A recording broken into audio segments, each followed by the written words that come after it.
Hello and welcome back. We are back again with our next video. Every video we try to cover up some or the other portion of grammar. In this video, we are going to take you further with the topic which is pronoun.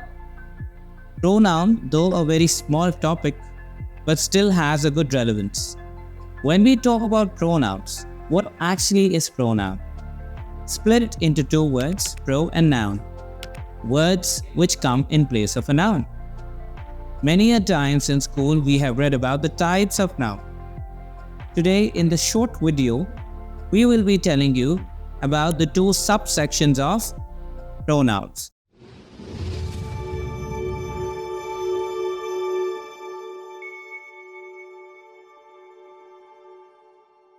One named as your subjective pronoun and the other named as your objective pronoun. Subjective pronouns, as the name suggests, are those which come in place of a subject. For example, if I talk about Amit is a good boy, Abhishek, that is me, knows Amit. Here, I would like to replace the word Abhishek with a pronoun. Abhishek being the subject, I will replace it with I as a pronoun, being a subjective pronoun.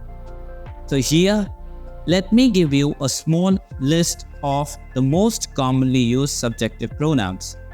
Having 7 in count: I, we, you, he, she, it, and they.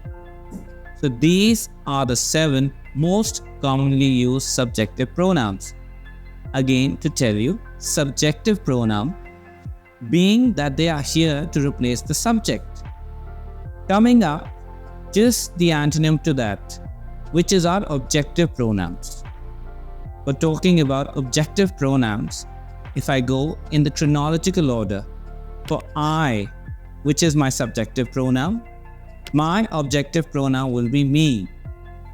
Then, going with the other one, we, which is our subjective pronoun, our objective pronoun would be us.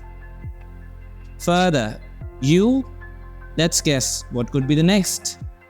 It's neither your or yours, but it is you. Yes. For you as my subjective pronoun, my objective pronoun will be the same. Going with he, my objective pronoun will be him. For she, it will be her. Again, as repetitive with you. For it, my objective pronoun will be it. And finally, the one which I talked about, they, will be them. Now, for an exercise, let's make it more interesting. You can club the objective pronoun and the subjective pronoun, or make it vice versa. Let's start with the subjective pronoun and then go further to the objective pronoun and club those two, formulating sentences. Suppose I use the first one. I like this particular car. Would you buy it for me? So here I and me comes together.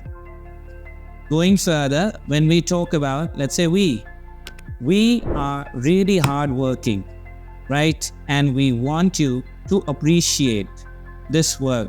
It's an hard work put by all of us. Next, when we talk about you and you, this could be an interesting one. You are really working hard. I appreciate you. That goes as a whole sentence. If you want to prolong it, you can further say, I appreciate you for your work. But then here we have both. The objective and the subjective coming as both. Subjective pronoun is also you, and the objective pronoun is also you. Going down further, he and him. He is here for an interview. Please send him in the room. She is wearing an elegant dress. I really like the way she is dressed. Going to the last maybe, right? When we talk about it and it. It is a pleasant day. We all really enjoy it as the weather is so soothing. And finally, when we talk about they and them. They are my good students. I really look forward to them. So here in this particular video, we cover up with the pronouns.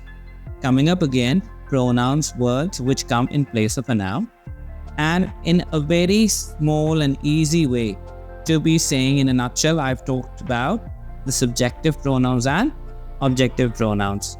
Well, a homework for you. As I've given you examples, go ahead, formulate your sentences, 7 in all, clubbing both, again, the subjective and the objective pronoun.